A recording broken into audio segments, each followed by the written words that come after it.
में सबसे बड़ा अहम सवाल ये है कि आखिर मगरिब, वेस्ट और अमेरिका, उनके लिए पाकिस्तान इतना इम्पोर्टेंट क्यों बन चुका है। इस सारे सवालों के जवाब जानते हैं। मेरे साथ मौजूद हैं द ऑनरेबल सरदार आज़म रशीद साहब, माहिर बैनुल अक़वामी अमूर, सीनियर सियासतदान और geopolitical expert. Thank you very much Sardar sahab आपके वक्त का। जी थैंक यू जी जलाल साहब। सरदार साहब, सारी पोजीशन आपके सामने है, सिचुएशन आपके सामने है। आपको क्या लग रहा है कि ये जो एकदम से तब्दीलियां आ रही हैं, क्या देख रहे हैं कि आने वाले दिनों में क्या मंजरनामा बनता हुआ नजर आ रहा है? जलाल साहब, इसको इस तरीके से आप एनालाइज कर सकते हैं कि जो दुनिया है उसके 3 हिस्से हैं जो उसको गवर्न करते हैं। जो इसका जो टॉप मोस्ट हिस्सा है वो गवर्न होता है जिसको आप ज्यूज़ कहते हैं, जो कि मजहबी तौर पे एक मज़हब के लिहाज से। वो ज्यूज़ के नीचे वेटिकन्स हैं जो कि वेटिकन चर्च जिसको कहते हैं, और वो इनका आपस में जिसमें ज़ायनिज़्म की आप बात करते हैं। और उसके फिर आगे इल्यूमिनातीज़ हैं, फिर उसके आगे क्रिश्चियनिटी में की मुख्तलिफ़ किस्म के फ़िकाज़ हैं जो इल्यूमिनातीज़ हैं, और फिर इल्यूमिनातीज़ के नीचे जो हैं वो उनके थिंक टैंक्स हैं, और थिंक टैंक्स के साथ जो CIA है जो सबसे बड़ी ऑर्गेनाइजेशन है जो कि फिर पूरे दुनिया में अपना एजेंडा जो है उसको राइज करती है, और राइज इस वजह से करती है कि जो उनका एजेंडा है वो किसी तरीके से कायम रहे। इस एजेंडे में पाकिस्तान और अफ़गानिस्तान बहुत अहम है। अफ़गानिस्तान और पाकिस्तान इस वजह से अहम है कि जितने रिसोर्सेज हैं वो रिसोर्सेज जो हैं वो रशिया में हैं। रशिया के पास किसी किस्म का कोई हॉट वाटर नहीं है। हॉट वाटर लोगों को समझने की ज़रूरत है कि हॉट वाटर का मतलब है कि वो समुद्री रास्ता जिससे कि आप ट्रेड कर सकें वो वहाँ मौजूद है कि नहीं है। पूरे रशिया का पानी जो है वो बर्फ़ की वजह से वो बर्फ़ ही रहता है और उसमें किसी किस्म की कोई ट्रांसपोर्टेशन नहीं हो सकती। इस वजह से अफ़गानिस्तान और पाकिस्तान जो है वो बहुत अहम है, और यही वजह थी कि क्योंकि जियोग्राफिकली हम इतने इम्पॉर्टेंट थे कि ब्रिटिश एम्पायर ने अमेरिकन एम्पायर के साथ मिलके सब कॉन्टिनेंट इंडिया को 2 हिस्सों में डिवाइड कर दिया। एक हिस्सा पाकिस्तान बना दिया और एक हिस्सा इंडिया बना दिया। अब इंडिया जो है वो कोशिश कर रहा है कि इंडिया से निकलकर वो हिंदुस्तान बने, वो हिंदुओं का मुल्क बने। तो इसमें जो बहुत बड़ा फैक्टर था, एक तो ये था कि ये जो न्यूक्लियस है जिसको जियोग्राफिकल न्यूक्लियस कहते हैं दुनिया का, इस पे कैसे काबिज रहना है। अब इस पे काबिज रहने के लिए उनको एक फ़ौज की भी ज़रूरत थी, जाहिर सी बात है। उस वजह से ब्रिटिश आर्मी जो थी वो पाकिस्तानी आर्मी में कन्वर्ट हो गई और एक बहुत मजबूत इंस्टीट्यूशन बन गया।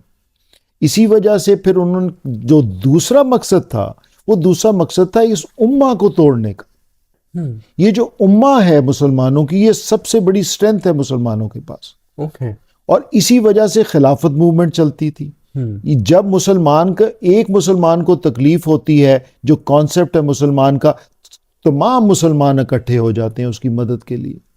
तो ये एक बहुत बड़ा चैलेंज था यहूदियत का, उस वर्ल्ड ऑर्डर का, कैपिटलिज्म का जो दुनिया में चल रहा था, कि इसको किसी तरीके से ब्रेक करना है। इसको ब्रेक करने के लिए जो मुसलमान थे बरे सगीर के, उनको डिवाइड कर दिया 2 हिस्सों में। जब वो 2 हिस्सों में डिवाइड हो गए तो कुछ हिंदुस्तान के मुसलमान हो गए, उतना वो जोर ना रहा, और कुछ मुसलमान हो गए पाकिस्तान के। अब जो दूसरी प्रायोरिटी थी वो ये थी कि पाकिस्तान बहुत बड़ा मुस्लिम मुल्क बन गया उसमें, क्योंकि अब जो मौजूदा बांग्लादेश है वो पाकिस्तान का हिस्सा था, और पाकिस्तान मुस्लिम लीग का बुनियाद जो है वो और पूरी मूवमेंट जो है वो तो बांग्लादेश से स्टार्ट हुई थी, वो तो बंगालीज ने स्टार्ट की थी। सो उसमें फिर ये लग गया कि जैसे ये पाकिस्तान बनता है इसको कैसे डिवाइड करना। तो फिर वेस्ट ने इन्वेस्ट किया इंडिया के साथ मिलके, और वेस्ट के साथ का मतलब है कौन है वेस्ट, ये भी लोगों को बताना। वेस्ट अमेरिकन्स हैं, वेस्ट वो पूरा यूरोप है, वेस्ट वो इज़राइल है, और वेस्ट जो है हम उसको कहते हैं उसके फैसिलिटेटर जो है वो इंडिया है। तो उन्होंने इंडिया को फाइनेंस किया, इंडिया की मदद की, और पाकिस्तान को फिर छोटा कर दिया, और उसके मुसलमानों को फिर डिवाइड कर दिया इन शेप ऑफ बांग्लादेश। सो उसमें क्या हुआ कि मुसलमानों की वो जो स्ट्रेंथ थी वो फिर डिवाइड हो गई। अब आज अगर मुसलमानों को कोई तकलीफ होती है बांग्लादेश में तो उतना जज्बा नहीं होगा पाकिस्तानियों का। वो कहेंगे हमें पाकिस्तानी को जो तकलीफ होती है उसको मैं पहले देखूंगा और बांग्लादेश वाले को बाद में देखूंगा। ठीक है। सो इसको बैल्कनाइजेशन कहते हैं, इसकी वजह से। अब तीसरी जो प्रॉब्लम थी वो ये प्रॉब्लम थी कि जो अगर यूएसएसआर फॉर एग्जांपल चाइना आ गया, वो सारे रशियन रिपब्लिक्स के जो रिसोर्सेज हैं अगर वो यहाँ आ जाते हैं और क्रॉस कहाँ से करेंगे, वो बलोचिस्तान से करेंगे पाकिस्तान में, और उससे पहले वो अफगानिस्तान से करेंगे। सो अगर वो रिसोर्सेज लेके आ जाते हैं तो इनका दुनिया में रिसोर्सेज पे कंट्रोल कैसे रहेगा। जो सुपर पावर होती है, याद रखिए जलाल साहब, वो सब कुछ गाइड करती है। आज आपका जो एजुकेशन सिस्टम है, पहले ये नहीं था। एजुकेशन सिस्टम जो था उसमें 15-16 साल का बच्चा जो था वो प्रैक्टिकल लाइफ में आ जाता था। आज का एजुकेशन सिस्टम में 35 साल का बच्चा जाके कहीं प्रैक्टिकल लाइफ शुरू करता है, वो डिग्रीज के चक्कर में रहता है। तो ये वो सिस्टम था जिसमें एजुकेशन इंस्टीट्यूशंस को ज़्यादा से ज़्यादा बच्चे को रखना था और जितना पैसा इंसान ने कमाना था वो एजुकेशन इंस्टीट्यूशंस को देना था। तो एजुकेशन सिस्टम चेंज किया गया। यहाँ तक चेंज किया गया कि जो इंसान है उसकी बॉडी ने 3 दफ़ा सोना है। उसने एक जो है वो दोपहर को सोना है, जैसे ही आप खाना खाते हैं नींद आती है। एक उसने इशा के बाद सो जाना है, और तीसरा इशा के बाद उठने के बाद तहज्जुद के बाद फिर सोना है।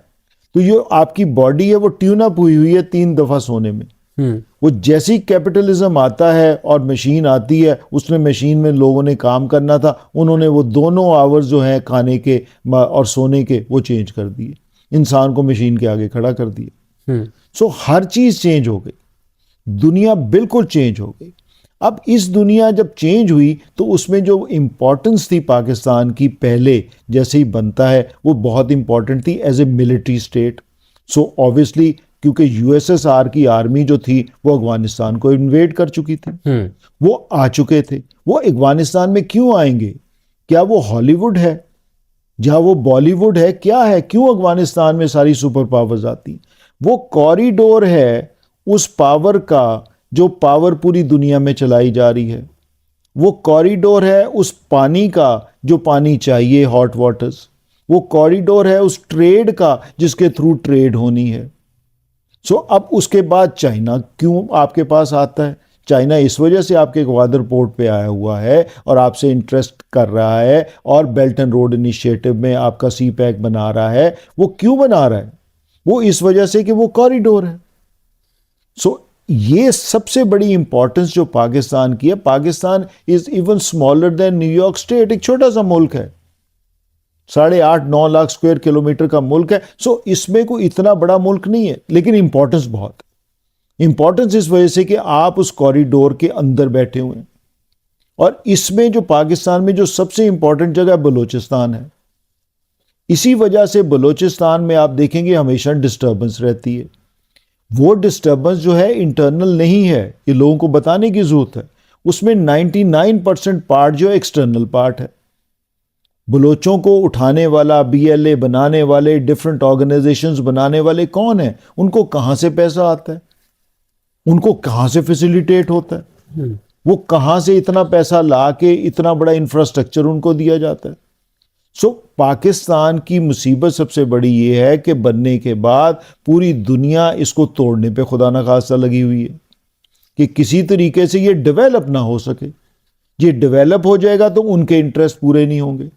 तो पाकिस्तान अब तो लगता है कि उनके इंटरेस्ट के लिए बनाया गया था। ये पाकिस्तान पाकिस्तानियों के इंटरेस्ट के लिए तो बनाया नहीं गया। इसमें पाकिस्तानी तो बेचारा धक्के खाता फिरता है, नॉर्मल आदमी। उसका लिविंग स्टैंडर्ड क्या 75 ईयर्स में इतना होना चाहिए था जो आज है। सो उसके लिए पाकिस्तान एक प्लेटफॉर्म नहीं रहा, वो प्लेटफॉर्म बन गया वेस्ट के लिए। और वेस्ट के लिए क्यों बना? Because of Afghanistan. ये पाकिस्तान जो है वो सिर्फ और सिर्फ इंपॉर्टेंट है ओनली बिकॉज ऑफ अफगानिस्तान। सो अफगानिस्तान पे कंसंट्रेट करते हुए दुनिया के जो सबसे बड़े हेडक्वार्टर्स थे इंटेलिजेंस के, वो पाकिस्तान में बनाए गए इस खत्ते के लिए। अब इस यहाँ बनाने के बाद उनका क्या सिलसिला है? उनका एक ही मिशन है कि किसी तरीके से पाकिस्तान और अफगानिस्तान के ताल्लुकात आपस में ठीक नहीं होने चाहिए। ओके, तो ये वेस्टर्न एजेंडा है। ये वेस्टर्न एजेंडा है जिसमें आप हमेशा देखेंगे नजीबुल्लाह से लेके जितने भी वहाँ के लीडर्स आए, उन्होंने हमेशा कोशिश की कि पाकिस्तान के साथ ताल्लुक़ रखें। हमारी इस्टेब्लिशमेंट ने बेतहाशा कोशिश की कि अपने नेबर के साथ ताल्लुक़ ना बिगाड़े जाए, लेकिन वो जैसे ही यहाँ से जाते थे, ज़ियाउल हक से मिलने के बाद गए, नजीबुल्लाह को मर्डर कर दिया गया। जो यहाँ से जाता था उसको मार दिया जाता था। सो वो क्यों मार दिया जाता था? कि वो ताल्लुक रखना नहीं चाहते थे। उस एजेंडा जो वर्ल्ड एजेंडा है उसमें ये मेन प्रायोरिटी है, one of the major priorities के पाकिस्तान और अफगानिस्तान किसी तरीके से आपस में एक भाई बहन का रिश्ता ना उस्तवार कर सके, क्योंकि पाकिस्तान को यूज़ करना है अफगानिस्तान के लिए, इंटरनल हालात ख़राब करने के लिए, उनके एजेंडे के लिए, उनकी अंदर प्रेजेंस डालने के लिए और अफगानिस्तान को अनस्टेबल करने के लिए in the geopolitical situation. So it has to remain an unstable country. If it become stable तो प्रॉब्लम उनकी जो है वो सबसे बड़ी क्रिएट होगी। तो जैसे ही यूएसएसआर टूटता है और रशिया बनता है और अफगानिस्तान जो है इन्वेड होने के बाद अमेरिकन जाते हैं तो चाइनीज़ जो है उसको पकड़ लेते हैं। अगर एक सुपर पावर जाती है तो दूसरी सुपर पावर आ जाती। सो वो क्या चीज़ है? वो सोने की चिड़िया है, और इसी वजह से वो सोने की चिड़िया पाकिस्तान भी है। No, it is very very important Jalal sahab for the Pakistan establishment कि ये फिर दोबारा इनकी एक इंपॉर्टेंस का वक्त है। वो जो है कोशिश ये होगी वेस्ट की कि किसी भी तरीके से इनके आपस के ताल्लुकात को ख़राब किया जाए, आपस के ताल्लुकात को लड़ाया जाए, और वो मुल्क जो है पाकिस्तान के अगेंस्ट काम करवाया जाए, सो दैट पाकिस्तान मजबूर हो जाए कि अफगानिस्तान के साथ वो अपने ताल्लुकात को ख़त्म करे, और ये ड्यूरेंट लाइन जो जा रही है टोटल, इस ड्यूरेंट लाइन पे लड़ाई होती रहे, क्योंकि ये डिटर्मिनेड नहीं थी। ड्यूरेंट लाइन यहाँ से नहीं, ये तो ईरान से भी जाती है और ये तो जाके काज़ाकिस्तान से मिलती। सो ये जितनी भी ये बॉर्डर है इसको फिर अनस्टेबल कर दिया जाए। तो पाकिस्तान को फिर यूज़ कर रहा है वेस्ट। अब ये फिर यूज़ कर रहा है वेस्ट इस वजह से कि पहले उसने अफगानिस्तान को यूज़ करते वक्त पाकिस्तान के ख़िलाफ़ इन्फिल्ट्रेशन करवाई, वहाँ पाकिस्तान के ख़िलाफ़ कैंप्स बनवाए, पाकिस्तान के ख़िलाफ़ टीटीपी की सूरत में उन्होंने कैंप्स बना के एक ऑर्गेनाइजेशन को फाइनेंस करवाया। वो फाइनेंस करवाने के बाद पाकिस्तान के इंटरनल जो लॉ एंड ऑर्डर सिचुएशन थी उसको ख़राब किया गया। उसको ख़राब करने के बाद पाकिस्तान को मजबूर किया गया कि उनको बॉम्बिंग करे, और बॉम्बिंग करके उसको बताए कि जो तुम लोग कर रहे हो वो पाकिस्तान के अगेंस्ट है। अब जब वो तालिबान गवर्नमेंट जो है, क्योंकि अनस्टेबल गवर्नमेंट है, उसमें आपस में फैक्शंस बनी हुई हैं, वो फैक्शंस को अब ये यूज़ किया जा रहा है वेस्ट के लिए कि वेस्ट जो है उसको यूज़ करते वक्त किसी भी तरीके से इनकी निगोशिएशंस ना करें। अच्छा सरदार साहब, एक और बड़ी इंपॉर्टेंट बात देखिए, जो दुनिया बदल चुकी है, इलेक्ट्रिक कार्स, चिप्स और बाकी ये लिथियम बैटरीज, जो कोबाल्ट है, क्रिटिकल मिनरल्स जिन्हें बोलते हैं, चाइना का होल्ड है। अमेरिका क्यों चाइना के सामने उस तरह से नहीं खड़ा हो पा रहा? क्योंकि जो मिनरल्स चाहिए अमेरिका को वो चाइना का होल्ड है। सॉरी, आपको लगता है कि वेस्ट और अमेरिका को पाकिस्तान इसलिए भी अब सोने की चिड़िया नज़र आ रही है कि जो मिनरल्स हैं, जो क्रिटिकल मिनरल्स हैं, वो पाकिस्तान में हैं? देखिए, ये जो क्रिटिकल मिनरल्स हैं जलाल साहब, ये 12 हैं जिसको अभी तक डिफाइन किया है। कोई 14 कहता है, कोई 12 कहता है। अब विद द टाइम जाहिर सी बात है टेक्नोलॉजीज़ के साथ, वो टेक्नोलॉजी किसकी बननी है? वो टेक्नोलॉजी किसी रॉ मटेरियल्स की बननी है। तो चाइना ने शुरू से ही पिछले कोई तकरीबन 30 ईयर्स बैक ये देख लिया था, क्योंकि चाइना जो है वो एक इकोनॉमिक पावर है, वो पॉलिटिकल पावर नहीं है दुनिया का। चाइना ने जो राइज किया है वो चाइना ने राइज किया नॉट मिलिटरी राइज, चाइना ने राइज किया as economic power. So there is a difference. America ने जो राइज किया है वो पॉलिटिकल राइज किया है, वो मुल्कों को कंट्रोल करता है अमेरिका, मुल्कों के अंदर इन्फिल्ट्रेशंस करता है। डॉलर वो रखना चाहता है एज द कोर करेंसी, और डॉलर अगर कोर करेंसी नहीं होगा तो अमेरिका जो है वो इकोनॉमिक पावर नहीं बन सकता। सो उसका जो है वो एक सबसे बड़ी मिलिट्री उसकी है। वो फिर गवर्नमेंट्स को जो है उनकी जो सबसे बड़ी इंटेलिजेंस एजेंसी है वो दुनिया की सबसे बड़ी इंटेलिजेंस एजेंसी है। सो वो एजेंडा पूरा करती है जो उनकी डीप स्टेट जो सो कॉल्ड है, वो डीप स्टेट का एजेंडा जो है वो CIA की सूरत में पूरा होता है। अब CIA के अंदर बहुत सारी ऑर्गेनाइजेशंस हैं जो काम करती हैं। सो उसमें जो है हर हालत में जो चाइना का है वो उनको जो नज़र आ रहा है कि वो इकोनॉमिक पावर से वो मिलिट्री पावर ना बन जाए, जो कि अब वो दिखा रहे हैं चाइना वाले, जो पिछली दफ़ा हुआ कि जी हम अब मिलिट्री पावर भी बनते जा रहे हैं। सो इस वजह से ये बहुत इम्पॉर्टेंट बात है कि पाकिस्तान के पास जो रिसोर्सेज थे और रिसोर्सेज हैं, वो रिसोर्सेज जो हैं अब वेस्ट जो है उसको लेना चाहता है। अब ये डिफाइनिंग मोमेंट है। अब हुआ क्या है कि उन्होंने, वेस्ट वालों ने ही आपको सजेस्ट किया कि जी this is a good time कि आप इस पे बारगेन कर सकते हैं to the west, to the Americas. China के पास वो जो मिनरल्स हैं, वो मिनरल्स चाइना के पास अकेले नहीं हैं, वो मुल्कों से मिनरल्स लेता है, लेकिन उसके पास रिफाइनिंग यूनिट्स दुनिया में सबसे बड़े लगे हुए हैं। उससे माइंस लीज पे नहीं हुई है, जैसे अफगानिस्तान में देखें 40 साल पहले उसने जी चाइना ने वो माइंस ली हुई हैं। लेने के बाद उसकी जो रिफाइनिंग है जहां वो इस्तेमाल होना है, वो सारे 92% प्लांट्स जो हैं वो चाइना ने इंस्टॉल किए। अब वो उस पूरी ट्रेड पे जो बेसिक रॉ मटेरियल्स है उसके ऊपर उसकी मोनोपोली हो गई। जब मोनोपोली हो गई तो अमेरिका को फील हुआ कि जो हम उस पर टैरिफ्स लगा रहे हैं, इकोनॉमिक टैरिफ जो हम तंग कर रहे हैं, अगर इन्होंने वो ना दिए तो हमारी पूरी इंडस्ट्री डूब जाएगी। तो जो इकोनॉमिक पावर ये सोच रहे हैं, अगर इन्होंने नेक्स्ट जो पावर है जो कि आपकी बैटरीज का पावर है, मेजर तो आपकी इलेक्ट्रिक पावर है, तो वो क्या होगा, उस पर क्या हशर होगा, उसके लिए अमेरिकन प्रेसिडेंट जो है वो उठ के उनके पास चला गया, चाइनीज़ के पास। अब चाइनीज़ ने उनके साथ यही नेगोशिएट किया कि भाई हम आपके ये जो मेजर आपके जो मिनरल्स हैं, जो आपके रेयर अर्थ मेटल्स हैं, वो हम आपको उस सूरत में देंगे कि जब आप हमारे टैरिफ्स कम करेंगे, हमें वो स्टेटस दें। वो बारगेनिंग स्टेज पे आ गए।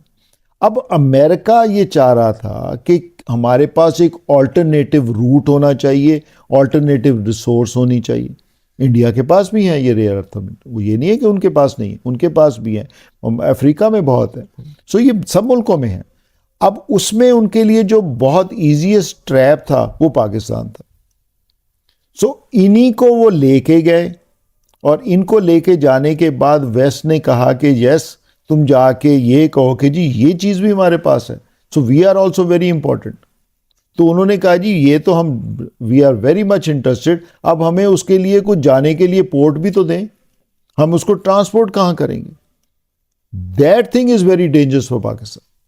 जो हमारे इस्टेब्लिशमेंट को समझने की ज़रूरत है कि आप गवादर के साथ जो पसनी पोर्ट उनको दे रहे हैं, विच इज़ 170 किलोमीटर्स, जो उसको दे रहे हैं ऑन द हॉट वाटर्स। सो वहाँ वो अपना फुट होल्ड आ जाएगा, और वहाँ से फुट होल्ड में वो ईरान को डिस्टर्ब करेंगे, पाकिस्तान को डिस्टेबलाइज करेंगे, चाइना का सारा रास्ता रोकेंगे, और उसके बाद अफगानिस्तान के साथ ताल्लुक ख़राब करके इस रीजन को और तबाह करेंगे। Because what they want is a destabilisation of this region. अब this is another very important and defining moment for Pakistan as such, कि पाकिस्तान अब ये समझे कि जब चाइना इतना बड़ा निगोशिएट कर सकता है, व्हाई नॉट वी। हमने किस साइड पे जाना है? क्या हमने वेस्ट की साइड पे जाना है जिन्होंने 75 ईयर्स हमें यूज किया? आप मुझे बताएं कि जितनी कुर्बानी एज ए फॉरेन पॉलिसी में, जितनी रिलैक्सेशन फॉरेन पॉलिसी हमारी बनी है टुवर्ड्स वेस्ट, आज तक दुनिया के किसी मुल्क में बनी? This is the only country जिसने हर चीज अपना सेक्रीफाइस किया। आपके ज़ियाउल हक साहब ने आने के बाद उस कैपिटलिज्म का बेड़ा गर्क करते हुए एक नया पाकिस्तान बनाया। आपकी 69% जो थी टोटल आपकी एजुकेशन सिस्टम को तबाह करते हुए मदरसास बना दिए। आपके मदरसास के बाद लोगों का ट्रेंड ऑफ लाइफ चेंज कर दिया। किसके लिए? पाकिस्तान को तो जरूर नहीं थी, लेकिन उनको एक वहाबीइज्म तालिबान की शक्ल में चाहिए थे जो USSR के साथ लड़ा। आपका स्ट्रक्चर चेंज कर दिया। फिर उसके बाद मुशर्रफ साहब तशरीफ लेके आते हैं, मुशर्रफ साहब ने आके बिल्कुल रिवर्स करवा दिया, फिर हमें एक और जंग में डाल दिया, अभी जंग खत्म नहीं हुई थी वो, तो हमें वॉर ऑन टेरर में डाल दिया, हम वॉर ऑन टेरर में लड़ते रहे, हमारे बच्चे। वो पाकिस्तान ने जो उसको शाबाश मिलनी चाहिए थी, जो उसको फ्रूट्स मिलने चाहिए थे, वो सारे फ्रूट्स जो है वो उसकी वॉर ऑन टेरर की शक्ल में है कि आप अब टेररिस्ट बन जाए। पहले आप उनके लिए एसेट थे, अब उसके बाद हमें टेररिस्ट बना दिया। और भाई हमारे से क्या चाहते हो?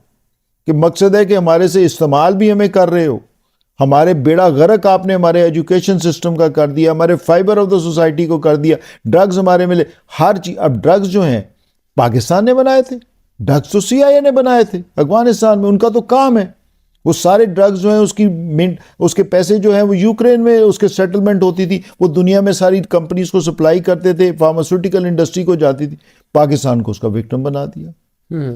सबसे बड़ी माइग्रेशन अफगानिस्तान में, जितने लोग माइग्रेट दुनिया में करके पाकिस्तान में रिफ्यूजीज आए हैं, पूरी दुनिया में नहीं आए। सबसे ज्यादा पाकिस्तान में आए, उसका 1/3 जो है ईरान में गए, 1/3 जो है वो टर्की में गए। सो आप दुनिया की सबसे बड़ी माइग्रेशन एक मुल्क में करा रहे हो, दुनिया की जो ड्रग्स का कारोबार है वो इस मुल्क में लेके आ रहे हो, उस मुल्क का आप स्ट्रक्चर तबाह कर रहे हो, उसमें एक नया पॉलिटिकल इस्लाम लेके, क्या इस्लाम ये है? वो लाने के बाद फिर आप उसको वॉर ऑन टेरर पे लेके जा रहे हैं। आज वो स्टेबलाइज होना चाह रहा है पाकिस्तान, आज आप कह रहे हैं कि जी हमें ऑल्टरनेटिव पोर्ट दे दें आप, और पोर्ट देने के साथ हमारा फिर फुटहोल्ड वहां बना दें। तो दिस इज अ पॉइंट कि आप अपनी मार्केट, अपनी फॉरेन पॉलिसी का तयन करें, फॉरेन पॉलिसी को देखें। This is another important turning point for you. ये सारा वेस्ट का एजेंडा है, जिसमें वो ये चाहते हैं कि इस पाकिस्तान की अनदर बैल्कनाइजेशन हो जाए, ये फिर डिवाइड हो जाए। जो बलोचिस्तान की पश्तूनिस्तान है, पश्तूनिस्तान को बनाना चाह रहे हैं, इनका ताल्लुक जो है वो बिगाड़ना चाहते हैं अफगानिस्तान से। ये कैंप्स वगैरह जो सब कुछ लगा रहे हैं, वहाँ से जितनी इन्फिल्ट्रेशन हो रही है पाकिस्तान में, यहाँ के लोगों को जो मारा जा रहा है, ये सिर्फ अफगानिस्तान का एजेंडा नहीं है, ये वो सारा वेस्ट अफगानिस्तान के अंदर जो बैठा हुआ है, जिसमें वो फ्रंट लाइन पे इंडिया को लेके आते हैं। उसकी बैकिंग जितनी भी होती है वो CIA और अमेरिकन और पूरा वेस्ट करता है, उसमें जाहिर सी बात है उसमें ज्यूज शामिल हैं। अब ज्यूज का इंटरेस्ट जो है वो सिर्फ ये तो नहीं है कि मुसलमानों को तोड़े, उनका तो इंटरेस्ट ये है कि बिजनेस भी चले। उनकी जो बड़ी मल्टीनेशनल कंपनीज हैं वो तो सब ज्यूज ओरिएंटेड है, वो तो उनकी ओनरशिप है। अब आप देखें ना, जो सबसे बड़ी दुनिया की जो इन्वेस्टमेंट हाउस है वो तो ब्लैक रॉक है, उसका इतना बड़ा सेटअप है दुनिया में कि क्योंकि डॉलर उनके पास है, इन्वेस्टमेंट सारी दुनिया की जितनी बड़ी कंपनीज हैं वो चलाते हैं। अब वो कैसे चलेंगे? रॉ मटेरियल्स चाहिए, वो कैसे चलेंगे? पॉलिटिकल उनको फुटहोल्ड्स चाहिए हर गवर्नमेंट में, उनके रॉ मटेरियल्स को लेके जाना, उनकी जितने रिसोर्सेज हैं उनको तबाह करना। नाइजीरिया में दुनिया के सबसे ज़्यादा रिसोर्सेज हैं तेल के। नाइजीरिया की हालत देख लीजिए आज, वो कहाँ खड़ा। सूडान देख लें, सूडान देख लें, जो मेजर रिसोर्स, साउथ अफ्रीका देख, जो पाकिस्तान में सबसे ज़्यादा, अफगानिस्तान में सबसे ज़्यादा रेयर अर्थ, वो कहाँ है भाई? सो उसका बेनिफिट क्या है? बेनिफिट वो कमा रहे हैं। Thank you.